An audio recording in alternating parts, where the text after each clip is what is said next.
What's up, you guys? Happy Monday! All right, I'm riding solo today. So, you guys didn't see Brayden and I last week, and we're just kind of decided that it started to feel more like a rule than a boundary. So if you follow us, you know the rules are no bueno. So, I just wanted to come in here and chat today.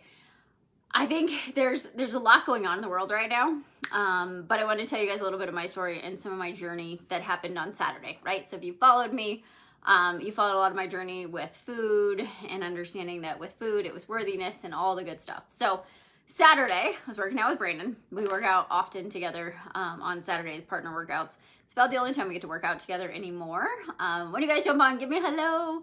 But it's about the only time we do partner workouts anymore. And so in the middle of this, so it was like run a mile and then 100 wall balls, 100 deadlifts, 100 push-ups, and then run 3/4 of a mile, 75, run half a mile, 50, right? So it's a fair amount of work. So it's wall balls, deadlifts, and push-ups.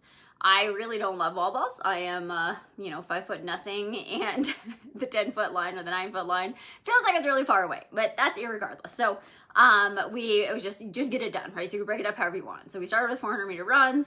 Run actually felt pretty good in spite of having a broken toe, which was frustrating. I broke my toe like a month ago playing soccer, and it just, I think, keeps re-breaking. So if anybody has any miraculous things other than staying off of my foot, let me know. But anyway, so we start this. I'm just going to preface that 90%, 99% of my life, Brandon has been more fit than me. I've beat him in like 2 workouts, but usually we do fairly okay in partner WODs.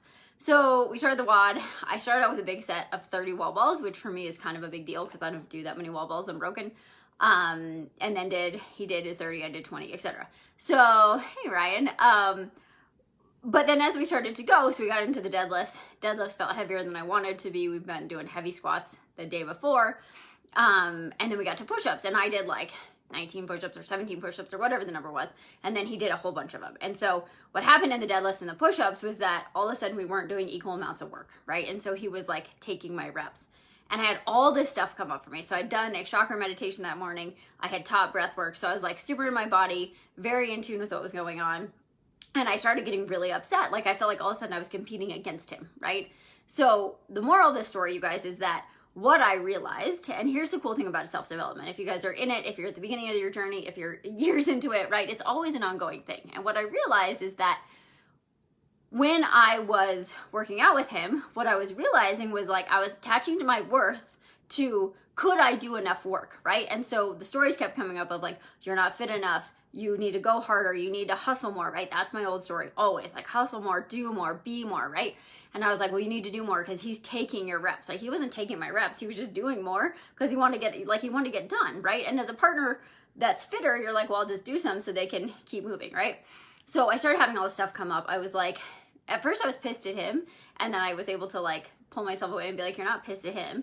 Like these are just old stories. And so what the cool part of this is, you guys, is that as you get into more self-development, like when I started my journey, that would have happened. I wouldn't have realized what was going on.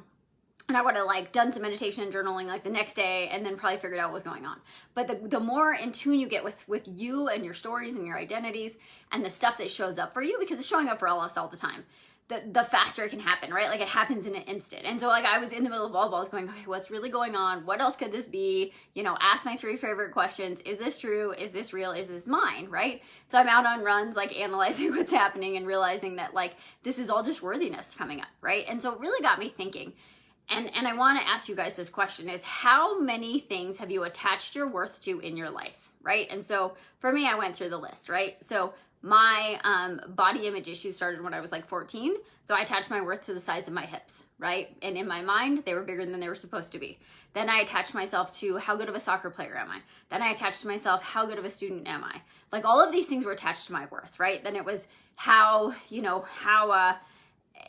good of a wife can you be? When I was pregnant, like sort of attached to myself of how fit can I be when I'm pregnant, right? Because then I'm worthy or I'm whatever. After I had Carson, I struggled with milk, and like all of my worthiness was attached to, can I produce enough milk to take care of my child, right? Like that was a whole different level of worth that I never saw coming, right? And then it's how quick can you get your body back? How good of an athlete can you be? How, like all of these things, right? What are we attaching our worth to? And what most of us don't realize is that we've all done this. We have so many things that we attach our worth to that we're like, well, if I was just this, if I was just a little bit better, if I was that, then I would be worthy, right? I'd be worthy of love. I'd be worthy of more money. I'd be worthy of, whatever it is that you think that you need to be worthy of. For most of us, it's love. It's being worthy of love and attention and affection and all of the things, right?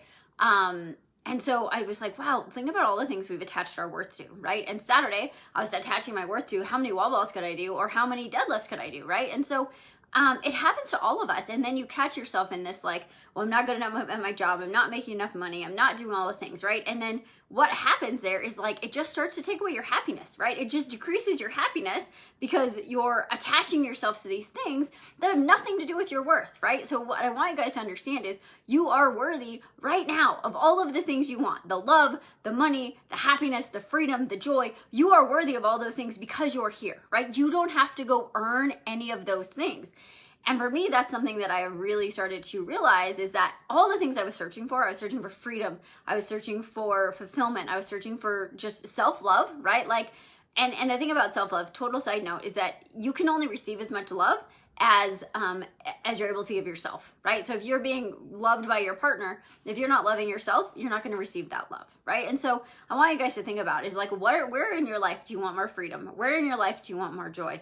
Where in your life, do you need more fulfillment? Where in your life do you need a little bit more love, right? And if you're tired of being stuck, if you're tired of being in those places, we have our beta group, our Shift beta group. I kind of want to call it Shift into Happiness. That's like kind of stuck in my soul for the last few days. But our beta shift program, we've got some spots left. It's going to be an amazing program. Okay, we're going to walk you guys through all of this stuff. And if you go back and watch the last 90 episodes, we're going to take you deeper into that, but more into the self-awareness. And when you start to have more awareness and more curiosity, all this stuff comes through and you get these amazing ahas of understanding yourself versus like, well, why am I feeling this way, right? Because the normal, like the old me would have just like been pissed off at Brandon. I would have cried after that WOD. I would have been like, why am I so out of shape? Whatever. Had nothing to do with that, right? So I really want you guys to think about where in your life have you attached yourself to worth? And what does that look like for you? So if you're ready to tap into more happiness, like we like to say this, right? If you want to be 5 times happier in the next 10 weeks, then reach out to me. Let's have a phone call. Let's see if it's a good fit for you. I really just want you to find freedom. I want you to find happiness. I want you to find joy. So love you guys. Miss you guys. Appreciate you guys. And we'll be back on again more often. All right, guys. We'll talk to you soon.